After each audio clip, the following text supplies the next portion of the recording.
Well, congratulations on your win, and thank you for joining us today. Thank you. Thank you for speaking to me today. I'm so excited.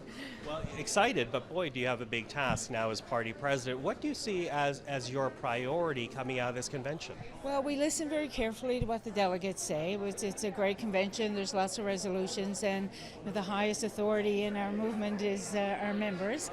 And so with the new elected executive and council, we'll get to have several chances now to get together, talk about those resolutions, bring the party forward, strengthen it, discussions about how we're going to grow the membership, raise funds, all the things that an executive is tasked with. It's a great group of people. There's going to be representatives from all over the country there. And the discussion, I'm really looking forward to the discussions. The four leaders, the four officers are all very active.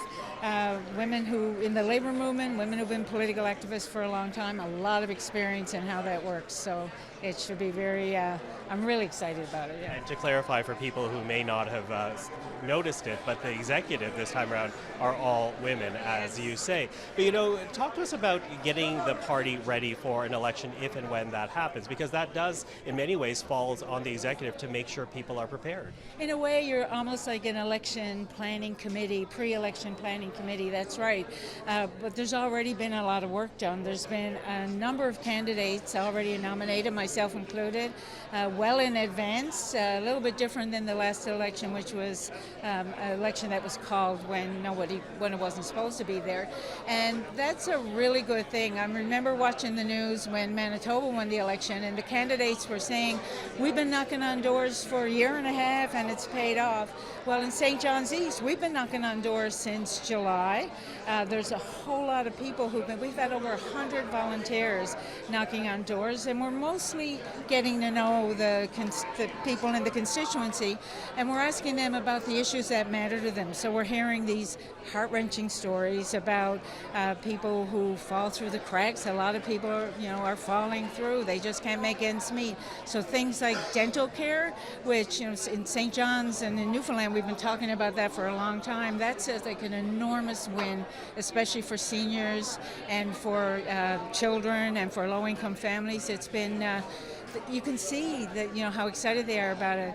A lot of conversations around a pharmacare program, very, very important for a lot of people, not just in Newfoundland and Labrador, right across the country. Again, hearing stories about people who can't afford to buy the drugs their children need or that they need. And so we bring all that back to the executive table and talk about the things we hear, but it also helps me as a candidate to identify with what people are saying and to talk about the NDP and what it is, the benefits that have come forth already because the NDP's voice has been so good in Ottawa. And just imagine what another voice would do, or several more voices. So they're good conversations that we're having. So that's the proposition that you're making, and certainly, as you say, a lot of policy fronts that the party's focusing on. But it seems, at least those that are very dedicated to the NDP cause, there seems to be this feeling that there is an opportunity right now for the party to grow. What is that rooted in? Oh, well, it's rooted in, there's an excitement happening anyway. I think what we're hearing is that the Liberals just aren't delivering what people are asking them to. And people are realizing that Pierre Poilievre and the Conservatives are not the friends of working people. And we've seen that through past governments where Poilievre was part of that. So they're looking for people who have their voice, who have their back. And we've seen now what's happening right across the country. Big win in Manitoba, wonderful, where people listened and campaigned on issues like healthcare, affordable healthcare, affordability, and that resonated. And the Conservatives' hate messages and nasty campaigns just isn't resonating anymore with people.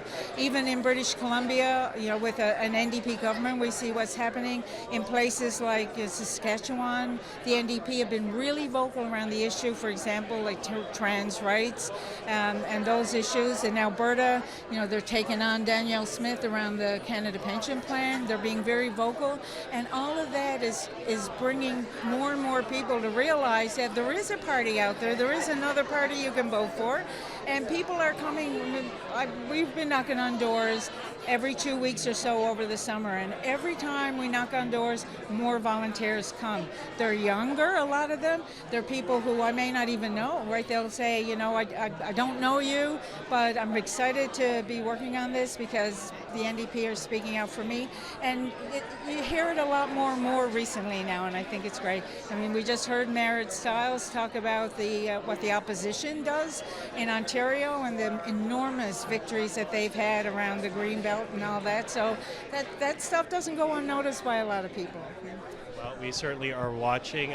Thank you very much for the time today, and again, congratulations on the win. Thank you so much. I'm so honored to be part of this. It's a great time to be a New Democrat.